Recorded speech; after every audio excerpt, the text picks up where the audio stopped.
continuing. But first, a man who wants to be the next mayor of the city of Toledo. He said he's ready to run, or just about ready to run, again. Keith Wilkowski. Thank you very much, Lee. Good to be here. Thanks for coming in. Not official yet, right? No. What I've done, however, is I began this process, which is, I think, one that needs to be approached in a very thoughtful kind of manner, by having Stan Odesky do a poll. Yeah. You know, I ran in 2005, and part of the difficulty in breaking through, we had a great message that I think was embraced about doing things differently and change, but it was, you're low in the polls. How can you break through that?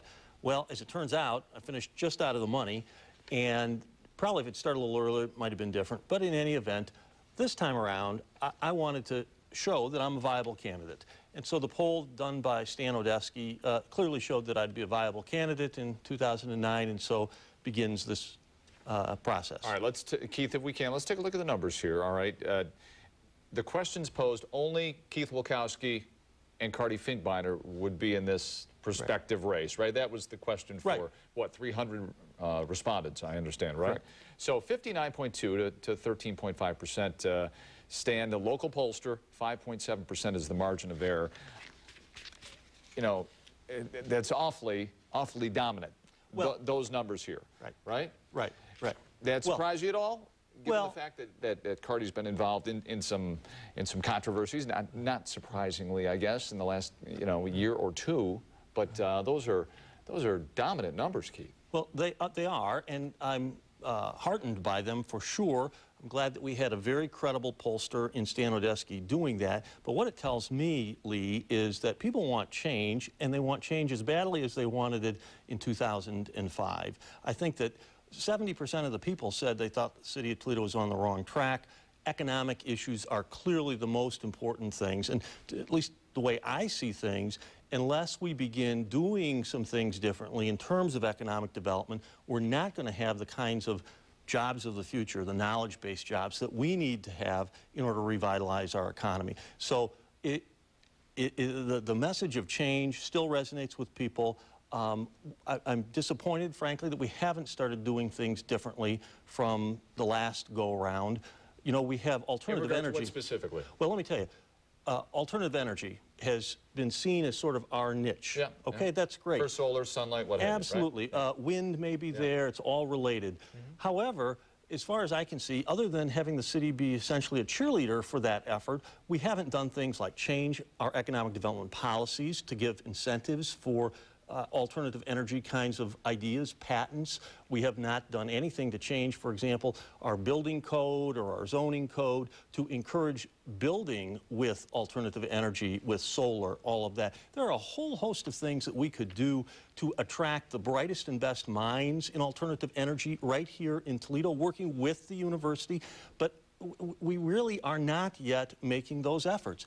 Those are the kinds of changes we need to make in order to make sure that down the road, you know, my kids and my grandkids will have opportunities here in Toledo to stay and to make their lives. Now, all this sounds well and good, Keith. I mean, you're the voice of change, and I think you said that back in '05, right? And I was then, too.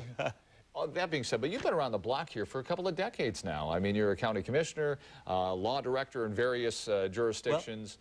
So while you may be a voice for change, what happens if somebody would say, well, you're kind of part of this old boy network. You've been around. You're part of the same group. Well, what I haven't been is been in a position to affect change in policy, Lee, for a long time. I sort of left politics a while back. I ended up leaving elective office in 1990. So I haven't been in elective office since 1990. County Commissioner 88 to 90, I believe. Correct, right? Correct. Before that, I was on the school board. Now, and I served a stint as the law director. I'll tell you what, when I was the law director at Toledo, I was an architect of some joint economic development zone agreements with the suburbs that result in tax sharing for Toledo. I'm very proud of the change that I brought back then that today is benefiting us. So I'm 52 years old. I think that I've still got a couple of years. You may think I've been around the block a while. I got a couple of good years left. It's not detrimental at all. Right. To be able to bring the kinds of changes that I think are necessary in order to reform, in essence, our our government structure and to change how we're doing economic development. All right, Keith, I want to get in the mayor's response to the poll. Sure. And let's take a look. We can pull up that graphic. The mayor said, in this poll, Keith Wilkowski funded and released. Keith Wilkowski looks good. However, the next election is more than 18 months away. Right. He goes on to say, I think the Wilkowski poll was designed to help him pay off his campaign debt. I wish him well in that respect. 18 months is a long time in politics. And I believe you said that most of that was to family members and yourself. Right. That's debt that's owed to myself. Have you paid yourself back yet? No, and I don't intend to. What I intend to do is to go about a process of organizing people and organizing financially. Likely a run for mayor will cost $500,000 or so. So I think I'm approaching this in a very businesslike and thoughtful way in order to put in place that which is necessary in order to carry this message of change that will be, I believe, so well received as it was before. So that's what this is all about. $500,000, Keith, in this economic climate. I know you have 18 months to get this going here. That's a lot of money. You have that many friends?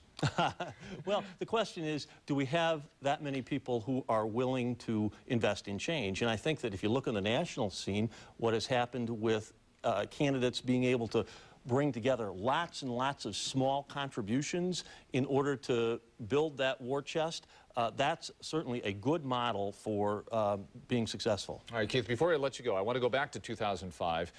And there was a debate. I don't know if you remember this debate that I believe 13 ABC aired, and he said something very interesting that night. Let's go back to 2005.